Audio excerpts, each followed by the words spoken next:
Hello friends, स्वागत है आप सभी का हमारे यूट्यूब चैनल बिनर्स एजुकेशन पॉइंट पर। दोस्तों, अभी तक अगर आपने हमारा चैनल सब्सक्राइब नहीं किया है तो सब्सक्राइब कर लीजिए। प्लस हमारी प्री की टेस्ट सीरीज भी ज्वाइन कर लीजिए और मेंस की टेस्ट सीरीज भी आप ज्वाइन करने के लिए डिस्क्रिप्शन बॉक्स में लिंक दी गई है, आप वहां जाकर चेकआउट कर सकते हैं और हमारी टेस्ट सीरीज को ज्वाइन कर सकते हैं। आज हम चर्चा करेंगे हमारी प्री जो कि प्रारंभिक परीक्षा 2020 के लिए टेस्ट सीरीज चलाई जा रही है, उसके डेमो के विषय में। तो आपको मैं बताऊंगी यहाँ कि हमारी टेस्ट सीरीज में किस प्रकार से क्वेश्चन दिए जाते हैं, किस प्रकार से आंसर दिए जाते हैं और हमारी टेस्ट सीरीज का प्रारूप किस तरीके से रहता है। और दोस्तों, हमारे पास अभी ethics, Hindi, social, geography, MP आदि के नोट्स अवेलेबल हैं और जिन भी विषयों के नोट्स अवेलेबल नहीं हैं तो उन पर काम चल रहा है, वो भी शीघ्र अतिशीघ्र आप सभी को उपलब्ध करा दिए जाएंगे। और दोस्तों, एक महत्वपूर्ण सूचना यह है कि जो जीके विद आकांक्षा चैनल है वो हमारा चैनल नहीं है। जो डीएसपी आकांक्षा जैन का चैनल है वह बिनर्स एजुकेशन पॉइंट के नाम से है और हमारे नोट्स का एक कॉम्बो पैक है जो कि मात्र 1900 रुपये में आपको 6 सब्जेक्ट के नोट्स उपलब्ध कराए जाएंगे, जिनमें history, ethics, social, geography, MP आदि के नोट्स आपको अवेलेबल कराए जाते हैं। अब चर्चा करते हैं हमारे प्री की टेस्ट सीरीज में पहले प्रश्न पर। तो पहला प्रश्न है कि मोपला आंदोलन का संबंध किस राज्य से था। तो इसमें 4 विकल्प दिए गए हैं, केरल, आंध्र प्रदेश, कर्नाटक और उत्तर प्रदेश। तो दोस्तों, इसका जो सही उत्तर है वह है केरल। मोपला आंदोलन केरल से संबंधित है। पूर्ण स्वराज का प्रस्ताव लाहौर कांग्रेस के किस वर्ष में पारित किया गया था। तो पूर्ण स्वराज का प्रस्ताव 31 दिसंबर 1929 को पारित किया गया था। तो इसका सही आंसर होगा विकल्प ए। अब हम चर्चा करते हैं अगले हमारे जो प्रश्न उत्तर है उस पर। निम्न घटनाक्रम को जमाइए।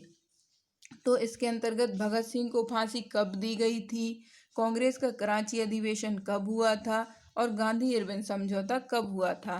तो दोस्तों, इसमें सबसे पहले हुआ था गांधी इरविन समझौता, उसके बाद हुआ था भगत सिंह को फांसी, उसके बाद हुआ था कांग्रेस का कराची अधिवेशन। अर्थात इसका सही आंसर जो हो जाएगा तो वो हो जाएगा सी, 312। अब हम चर्चा करते हैं हमारे अगले प्रश्न पर, जो कि है अखिल भारतीय अस्पृश्यता लीग, बाद में जिसका नाम बदलकर हरिजन सेवक संघ कर दिया गया था, इसके प्रथम अध्यक्ष कौन थे। तो दोस्तों, इसके जो प्रथम अध्यक्ष थे वो थे घनश्याम दास बिरला। तो जो हमारा फोर्थ प्रश्न है कि जो भारतीय अस्पृश्यता लीग जिसका नाम बाद में हरिजन सेवक संघ कर दिया गया था, तो इसके जो प्रथम अध्यक्ष थे वो घनश्याम दास बिरला जी थे। अब हम चर्चा करते हैं हमारे नेक्स्ट प्रश्न पर। तो जो कि है वर्ष 1939 में भारत प्रजामंडल के अध्यक्ष कौन थे। वर्ष 1939 में भारत प्रजामंडल के अध्यक्ष कौन थे। तो इसका जो सही उत्तर है वो होगा जवाहरलाल नेहरू। तो वर्ष 1939 में भारत प्रजामंडल के अध्यक्ष थे पंडित जवाहरलाल नेहरू। अब हम चर्चा करते हैं हमारे अगले जो विकल्प है उस पर प्रश्न उत्तर के अंतर्गत। तो हमारा जो अगला है वह है ब्रिटिश काल में महत्वपूर्ण व्यापारिक केंद्र प्रतिष्ठान किस नदी के किनारे स्थित था। तो ब्रिटिश काल में जो महत्वपूर्ण व्यापारिक केंद्र और प्रतिष्ठान किस नदी के किनारे स्थित था। तो इसका जो सही आंसर होगा वो था बगाई नदी के किनारे। ब्रिटिश काल में जो महत्वपूर्ण केंद्र थे व्यापार से संबंधित वो बगाई नदी के किनारे स्थित थे। अब हमारा जो अगला प्रश्न है वह है इनमें से सबसे प्राचीन युग कौन सा था। तो इनमें से सबसे प्राचीन युग था पाषाण काल।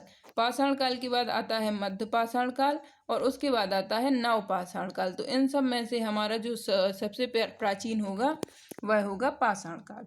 अब हम चर्चा करते हैं हमारे नेक्स्ट प्रश्न पर। तो हमारा जो नेक्स्ट प्रश्न है वह है चंद्रगुप्त की 9 रत्नों में से कौन सा फलित ज्योतिष था, मतलब एस्ट्रोलॉजर था। तो इसमें हमारा जो सही उत्तर होगा वह होगा, इसमें थे वरुचि। वरुचि जो थे वो ज्योतिष विज्ञान से संबंधित महत्वपूर्ण नवरत्न थे और चंद्रगुप्त द्वितीय के दरबार में शामिल थे। अब हमारा जो अगला प्रश्न है वह है मेगस्थनीज द्वारा वर्णित 7 सामाजिक वर्णों में कौन सा नहीं था। तो जब मेगस्थनीज भारत आए थे तो उन्होंने ऐसा बताया था कि जो भारतीय समाज है वह 7 सामाजिक वर्गों में विभाजित है। तो 7 सामाजिक वर्गों में विभाजित था। इसमें मेगास्थनीज द्वारा वर्णित 7 समाजों में से सामाजिक वर्णों में से कौन सा नहीं था? तो इसमें था शूद्र। इसको आप एडिट कर लीजिए, शूद्र है। कृषक, कारीगर, योद्धा थे और शूद्र इसमें नहीं था। तो हमारे इस प्रश्न का सही आंसर हो जाएगा शूद्र। अब हम चर्चा करते हैं हमारे अगले प्रश्न पर, जो कि है सप्तपर्णी गुफा का संबंध किस बौद्ध संगति से था? तो सप्तपर्णी गुफा का संबंध दोस्तों किस बौद्ध संगति से था? तो यह प्रथम बौद्ध संगति से था, जो कि 1483 में हुई थी। यह हुई थी कश्मीर में। कश्मीर में ही यह सप्तपर्णी गुफा है।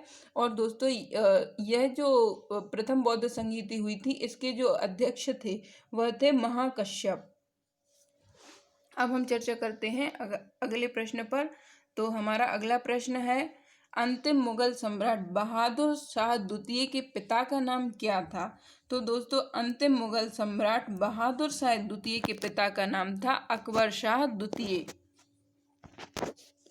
और हम अगले प्रश्न पर चर्चा करते हैं। तो हमारा जो अगला प्रश्न है वह है कि निम्नलिखित में से कौन सा सही कालानुक्रम है? तो इनमें से सबसे पहले कौन सा आया था? तो सबसे पहले शंकराचार्य थे, उसके बाद रामानुजन थे, उसके बाद चैतन्य महाप्रभु थे। दोस्तों आप यहाँ एक एडिट कर लीजिए कि यहाँ चैतन्य है, वो कभी कभी लिखने में थोड़ी एरर हो जाती है, तो आप यहाँ चैतन्य प्रभु कर लीजिए। तो इसका सही आंसर हो जाएगा विकल्प ए, अर्थात शंकराचार्य सबसे पहले के समय के थे, उसके बाद थे रामानुजाचार्य, उसके बाद थे चैतन्य महाप्रभु।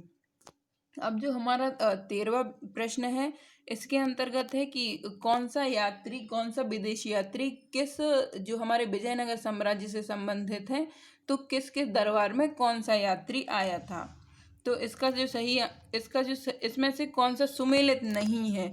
तो दोस्तों इसमें से जो अच्युत देव के समय पर डेमिगो पायस नामक यात्री नहीं आया था।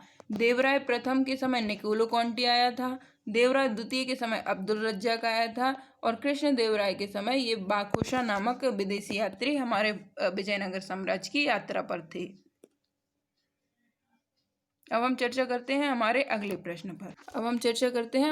प्रश्न पर। जो कि औरंगजेब के शासनकाल की सामाजिक, आर्थिक, राजनीतिक जानकारी देने वाली पुस्तक नुब्ज़ा ए दिलकुशा का लेखक कौन था? तो औरंगजेब के शासनकाल की सामाजिक, आर्थिक, राजनीतिक जानकारी देने वाली पुस्तक नुब्ज़ा ए दिलकुशा के लेखक कौन थे? तो इसका जो सही आंसर होगा वो होगा भीम सक्सेना। अब दोस्तों हमारे जो प्री की टेस्ट सीरीज है उसमें हमने एमपी से संबंधित, आयोगों से संबंधित, करंट अफेयर से संबंधित आदि संपूर्ण जो सिलेबस है उसका समावेश हमने अपनी टेस्ट सीरीज में किया है। आपको अगर आप हमारी टेस्ट सीरीज ज्वाइन करते हैं तो मात्र 900 रुपये में आपको 100 FLTs प्रदान की जाएंगी, जिससे आपके 10,000 प्रश्न कवर होते हैं। और दोस्तों हमने 2020 के सिलेबस के अकॉर्डिंग हमने सारा कुछ इसमें समावेश किया है। आप देख सकते हैं कि ये हिस्ट्री से संबंधित, फिर ये हिमालय का विस्तार अराकान योमा कहाँ तक है, तो जो इसका उत्तर होगा वो म्यांमार होगा। इस प्रकार से ज्योग्राफी से संबंधित भी कुछ महासागरीय जलधाराओं की उत्पत्ति, ये पूर्वी तटीय और कौन सी जनजाति दिवाली को शोक मनाती है, इस प्रकार से हमने अपने जो टेस्ट सीरीज है उसमें सभी प्रकार के प्रश्नों का समावेश किया है। सब विषय के प्रश्न आपको इसमें मिलेंगे, करंट अफेयर से रिलेटेड, एमपी से रिलेटेड आदि महत्वपूर्ण जितने भी सब्जेक्ट हैं उनसे संबंधित प्रश्न आपको इसके अंतर्गत मिलते रहेंगे। और दोस्तों मात्र 900 रुपये में आपको हमारी यह टेस्ट सीरीज उपलब्ध कराई जा रही है, जिसमें आपको 100 FLTs मिलेंगी, जिससे आपके 10,000 प्रश्न कवर होते। और दोस्तों अगर आप हमारी टेस्ट सीरीज ज्वाइन करते हैं तो आपको अभी वर्तमान में 10% का डिस्काउंट दिया जा रहा है, क्योंकि हमारी जो प्री की टेस्ट सीरीज है वह मात्र 1,000 रुपये में है और उसमें भी हम आपको 10% डिस्काउंट दे रहे हैं, तो मात्र 900 रुपये में आपको उपलब्ध हो सकती है। और दोस्तों एक महत्वपूर्ण सूचना मैं फिर से आपको दे दूं कि GK विद आकांक्षा हमारा चैनल नहीं है, हमारा चैनल विनर्स एजुकेशन पॉइंट है। तो आप हमारे चैनल पर ही जुड़ें, हमारे नोट्स ही परचेज करें। इस प्रकार से यही DSP आकांक्षा जैन का चैनल है। हमारे चैनल का नाम विनर्स एजुकेशन पॉइंट है, ना कि GK विद आकांक्षा। तो सिंधु सभ्यता किस ये सब भी दिया है। रामखेरिया किसके लिए प्रसिद्ध है, तो यहाँ MP से संबंधित भी प्रश्न दिए गए हैं आदि। इस प्रकार से हमारी जो प्री की टेस्ट सीरीज है वो इस प्रकार से है। तो दोस्तों हमारे वीडियो को लाइक कीजिए, शेयर कीजिए और हमारे चैनल को सब्सक्राइब करना ना भूलें। इसी तरीके से मेंस से संबंधित, प्री से संबंधित और अन्य महत्वपूर्ण परीक्षाओं से संबंधित आपको महत्वपूर्ण कंटेंट हमारे चैनल पर प्राप्त होता रहेगा।